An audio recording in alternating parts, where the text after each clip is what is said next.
Hello all, welcome back to Tangents on Cracked Spines. If you're new here, I'm glad, but maybe go back about 10 episodes and start this story from the beginning. As a quick intro, I'm Frankie, and we'll be reading with unedited personal commentary on the classics, or in reality, any story in the public domain.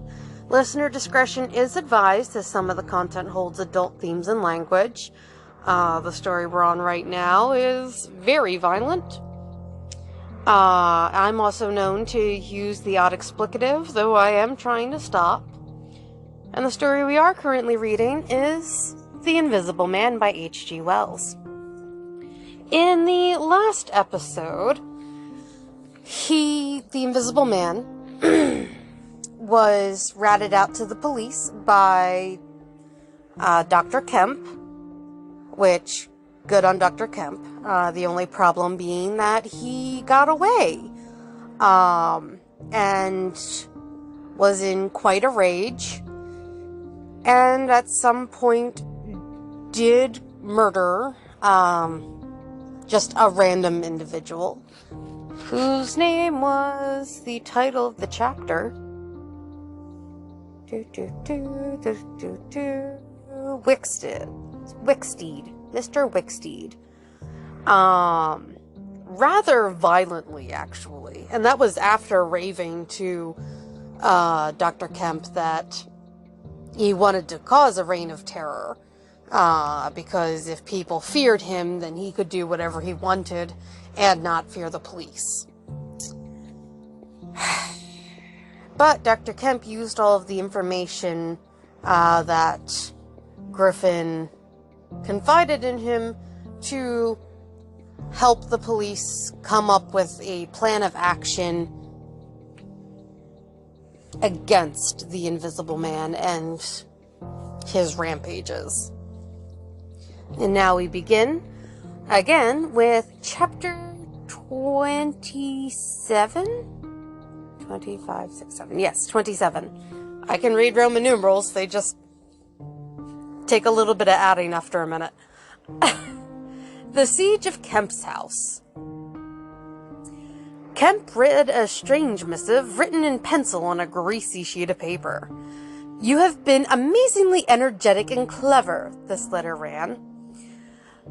"Though what you stand to gain by it, I cannot imagine. If you are against me, for a whole day you have chased me, you have tried to rob me of a night's rest, but I have had food in spite of you.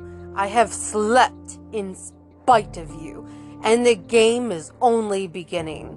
The game is only beginning. There is nothing for it but to start the terror. This announces the first day of the terror. Port Burdock is no longer under the Queen. Tell your colonel of the police. Tell the rest of them. It is under me, the terror. This is day 1 of year 1 of the new epic, the epic of the Invisible Man. I am Invisible Man the First. To begin with, the rule will be easy. The first day there will be one execution for the sake of example. A man named Kemp. Death starts for him today. He may lock himself away, hide himself away, get guards about him, put on armor if he likes. Death, the unseen death, is coming.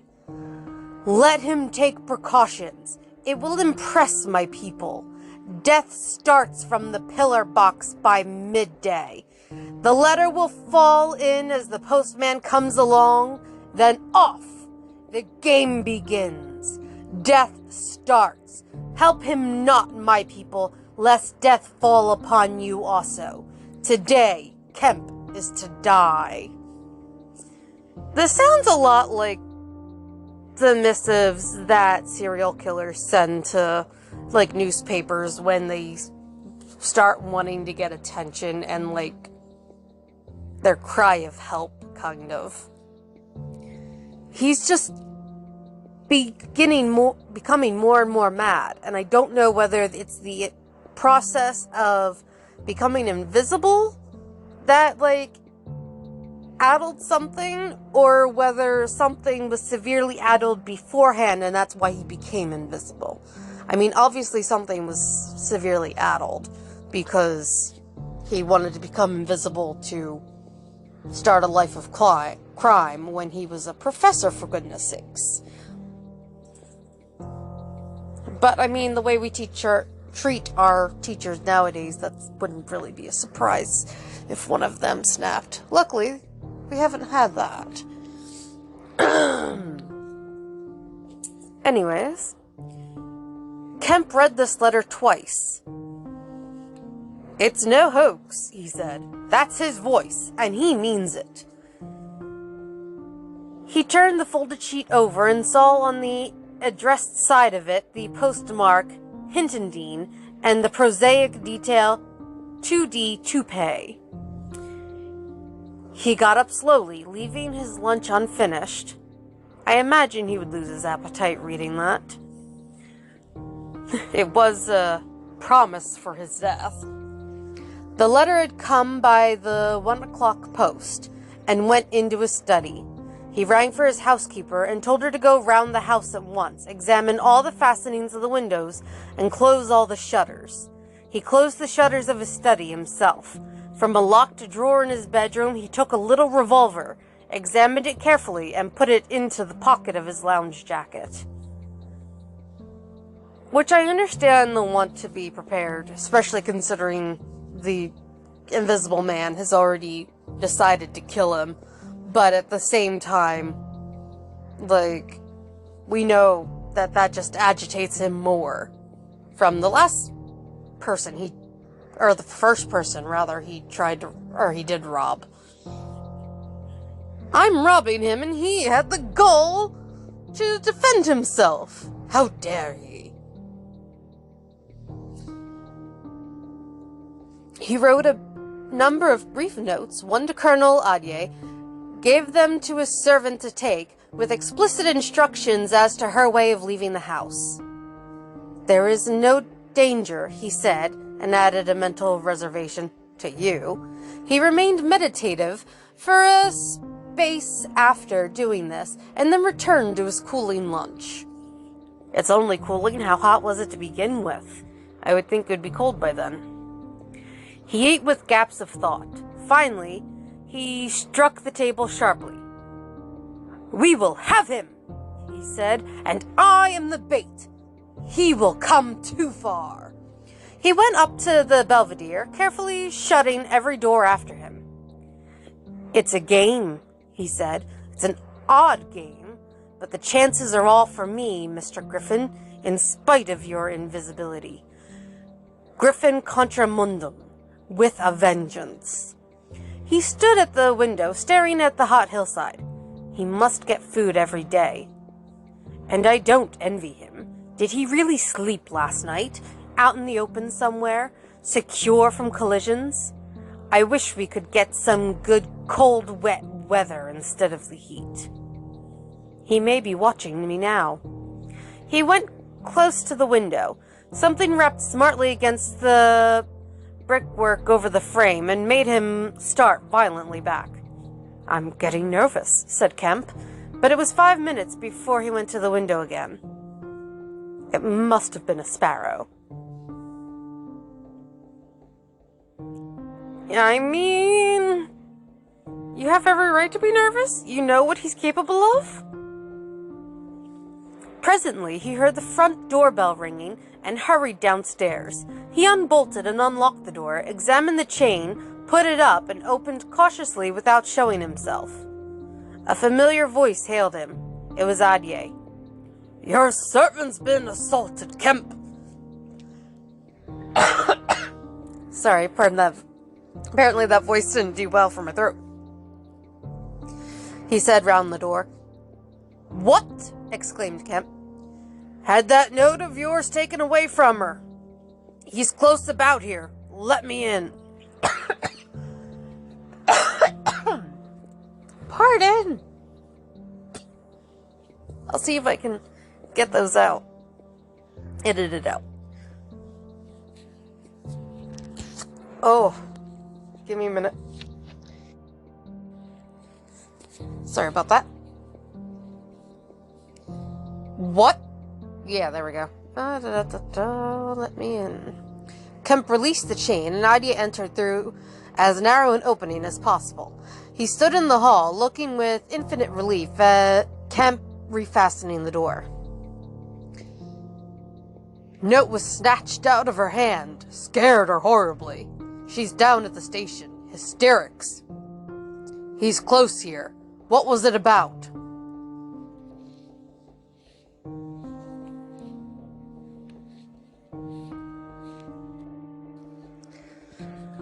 My one cat is looking at me like I'm dying. Kemp swore. What a fool I was, said Kemp. I might have known. It's not an hour's walk from Hindenton. Already. What's up? Said Adier.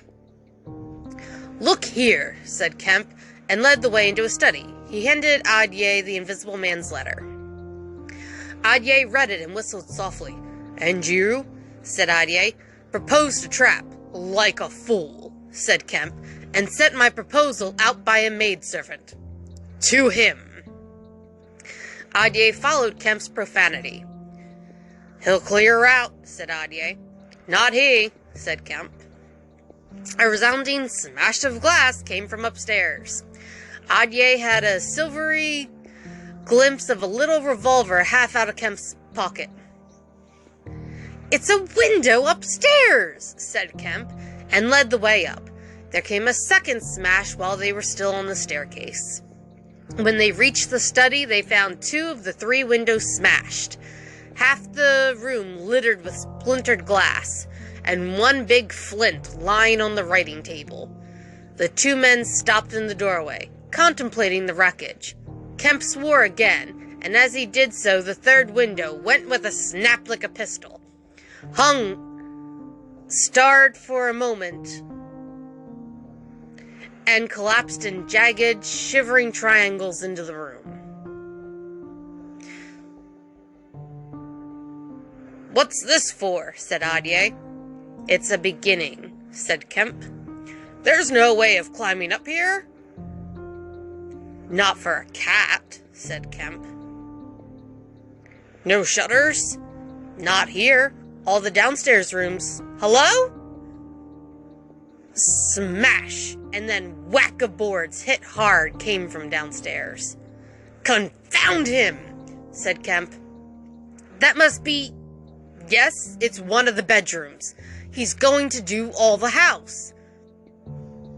But he's a fool.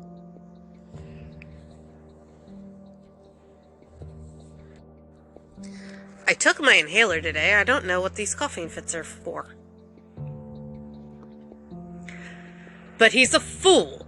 The shutters are up, and the glass will fall outside. He'll cut his feet. Another window proclaimed its destruction. The 2 men stood on the landing, perplexed. I have it, said Adier. Let me have a stick or something. I'll go down to the station and get the bloodhounds on it. That ought to settle him. They're hard by, not 10 minutes. Another window went the way of its fellows. You haven't a revolver? Asked Adier. Kemp went to his pocket. Then he hesitated. I haven't one, at least not to spare. I'll bring it back, said Adier. You'll be safe here. Famous last words? Kemp, ashamed of his momentary lapse from truthfulness, handed him the weapon. Now for the door, said Adier. As they stood hesitating in the hall, they heard one of the first-floor bedroom windows crack and clash. Kemp went to the door and began to slip the bolts as silently as possible. His face was a little paler than usual. You must step straight out, said Kemp. In another moment, Adier was on the doorstep and the bolts were dropping back into the staples. He hesitated for a moment, feeling more comfortable with his back against the door. Then he marched, upright and square, down the steps. He crossed the lawn and approached the gate. A little breeze seemed to ripple over the grass. Something moved near him. "Stop a bit," said a voice, and Adye stopped dead and his hand tightened on the revolver. "Well," said Adye, white and grim and every nerve tense. "Oblige me by going back to the house," said the voice, as tense and grim as Adye's. "Sorry," said Adye a little hoarsely, and moistened his lips with his tongue. The voice was on his left front, he thought. Suppose he were to take his luck with a shot. "What are you going for?" said the voice, and there was a quick movement of the two, and a flash of sunlight from the open lip of Adye's pockets. Adye desisted and thought. "Where I go," he said slowly, "is my own business." The words were still on his lips when an arm came round his neck, his back felt a knee, and he was sprawling backward. That's a dirty trick. He drew clumsily and fired absurdly, and in another moment he was struck in the mouth and the revolver wrested from his grip. He made a vain clutch at a slippery limb, tried to struggle up, and fell back. "Damn," said Adye. The voice laughed. "I'd kill you now if it wasn't the waste of a bullet," it said. He saw the revolver in midair, 6 feet off, covering him. "Well," said Adye, sitting up. "Get up," said the voice. Adye stood up. See, if it was A-Y-D-E, we figured that would, aid or I'd would be a pronunciation. But A-D-Y-E, that's such a weird spelling. "Attention," said the voice, and then fiercely, "Don't try any games. Remember, I can see your face if you can't see mine. You've got to go back to the house." "He won't let me in," said Adye. "That's a pity," said the invisible man. "I've got no quarrel with you." Adye moistened his lips again. He glanced away from the barrel of the revolver and saw the sea far off, very blue and dark under the midday sun. The smooth green down, the white cliff of the head, and the multitudinous town. And suddenly he knew that life was very sweet. His eyes came back to this little metal thing hanging between heaven and earth, 6 yards away.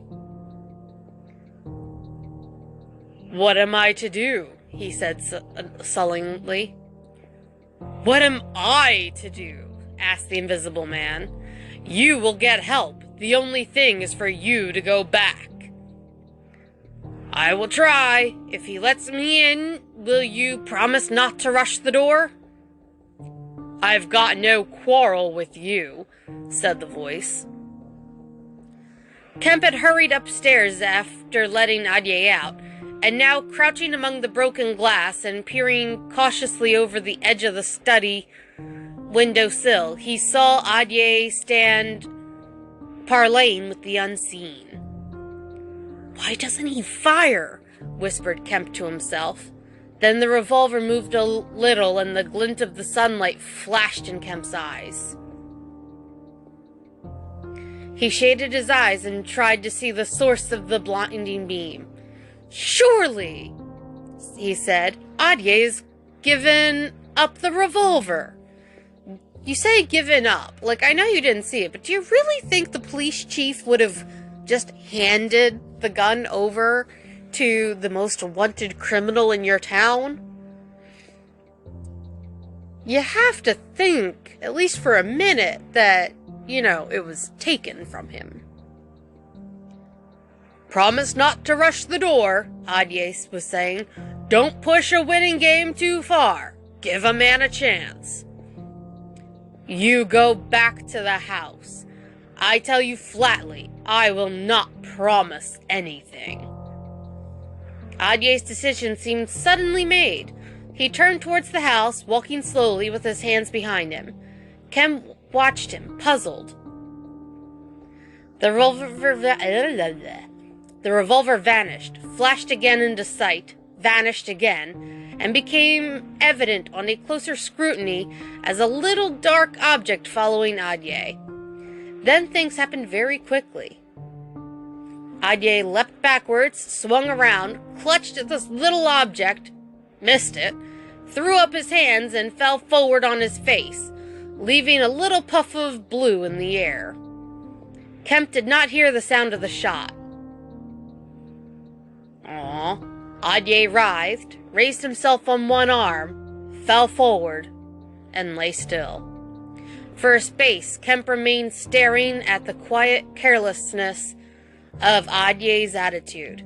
The afternoon was very hot and still. Nothing seemed stirring in all the world save a couple of yellow butterflies chasing each other through the shrubbery between the house and the road gate. Adye lay on the lawn near the gate. The blinds of all the villas down the hill road were drawn, but in one little green summer house was a white figure, apparently an old man, asleep. Kemp scrutinized the surroundings of the house for a glimpse of the revolver, but it had vanished. His eyes came back to Adye. The game was opening well. Then came a ringing and knocking at the front door that grew at last tumultuous, but pursuant to Kemp's instructions, the servants had locked themselves into their rooms. Well, that's good. This was followed by silence. Kemp sat listening and then began peering cautiously out of the 3 windows, one after another. He went to the staircase head and stood listening uneasily. He armed himself with his bedroom poker and went to examine the interior fastenings of the ground floor windows again. Everything was safe and quiet. He returned to the Belvedere. Adye lay motionless over the edge of the gravel, just as he had fallen. Coming along the road by the villas were the housemaid and 2 policemen. Everything was deadly still. The 3 people seemed very slow in approaching. He wondered what his antagonist was doing. He started. There was a smash from below. He hesitated and went downstairs again. Suddenly, the house resounded with heavy blows and the splintering of wood. He heard a smash and the destructive clang of the iron fastenings of the shutters. He turned the key and opened the kitchen door. As he did so, the shutters, split and splintering, came flying inward. He stood aghast. The window frame, save for one crossbar, was still intact, but only little teeth of glass remained in the frame. The shutters had been driven in with an axe, and now the axe was descending in sweeping blows upon the window frame and the iron bars defending it. Then suddenly it leapt aside and vanished. He saw the revolver lying on the path outside, and then the little weapon sprang into the air. He dodged back. The revolver cracked just too late, and a splinter from the edge of the closing door flashed over his head. He slammed and locked the door, and as he stood outside, he heard Griffin shouting and laughing. Because he's a madman. Then the blows of the axe, with the splintering and smashing consequences, were resumed. Kemp stood in the passage trying to think. In a moment, the invisible man would be in the kitchen. This door would not keep him a moment, and then a ringing came at the front door again. It would be the policeman. He ran into the hall, pulled up the chain, and drew the bolts. He made the girl speak before he dropped the chain, and the 3 people blundered into the house in a heap, and Kemp slammed the door again. "The Invisible Man," said Kemp. "He has a revolver with 2 shots left. He's killed Adye, shot him anyhow. Didn't you see him on the lawn? He's lying there." "Who?" said one of the policemen. "Adye," said Kemp. "We came in the back way," said the girl. "What's that smashing?" asked one of the policemen. "He's in the kitchen, or will be. He's found an axe." Suddenly, the house was full of the Invisible Man's resounding blows on the kitchen door. The girl stared towards the kitchen, shuddered, and retreated into the dining room. Smart girl. Kemp tried to explain in broken sentences. They heard the kitchen door give. "This way," said Kemp, starting into activity, and bundled the policeman into the dining room doorway. "Poker," said Kemp, and rushed to the fender. He handed the poker he had carried to the policeman, and the dining room one to the other. He suddenly flung himself backward. "Whoop!" said one policeman, ducked, and caught the axe on his poker. Ooh. The pistol snapped its penultimate shot and ripped a valuable Cindy Cooper.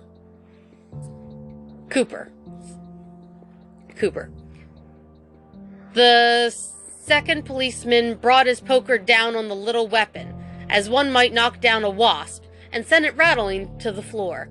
At the first clash, the girl stood screaming for a moment by the fireplace, and then ran to open the shutters, possibly with an idea of escaping via the shattered window. The axe receded into the passage and fell to a position about 2 feet from the ground. They could hear the Invisible Man breathing.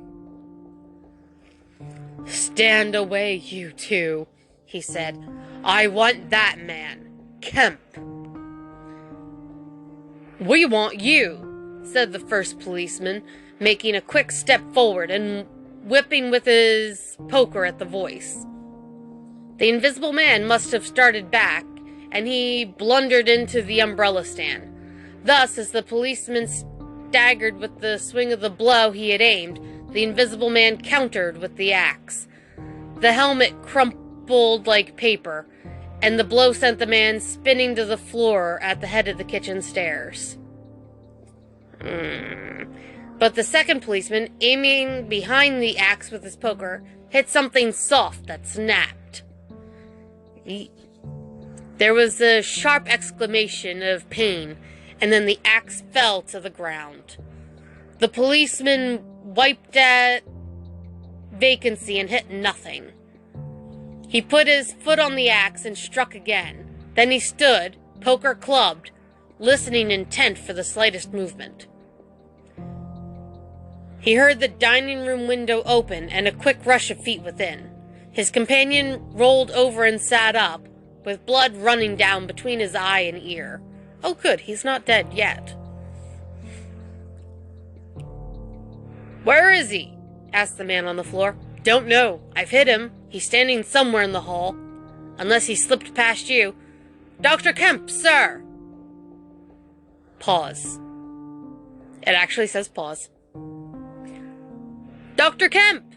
cried the policeman again. The second policeman began struggling to his feet. He stood up. Suddenly, the faint pad of bare feet on the kitchen stairs could be heard. Cried the first policeman, and incontinently flung his poker. It smashed a little gas bracket. Ooh, that's not good. He made as if he would pursue the Invisible Man downstairs. Then he thought better of it and stepped into the dining room. "Dr. Kemp," he began and stopped short.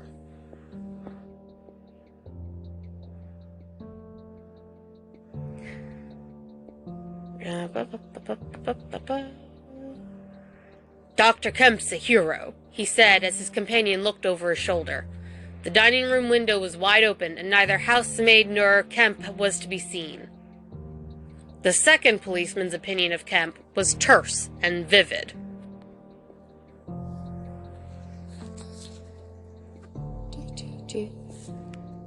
Yeah. 30 minutes to go, and a relatively long chapter, if I'm not mistaken. Let's double check this. Yeah, the next chapter is 10 pages long, and then the epilogue. So, we're almost there, but chapter 28 will be the next episode. Sorry for the amount of coughing I had during this episode. I think I was able to cut most of it out. But that's where we'll end for today. Thank you for listening, and now for typical podcast business. If you enjoyed this, please subscribe and rate a review on whatever podcast app you're using.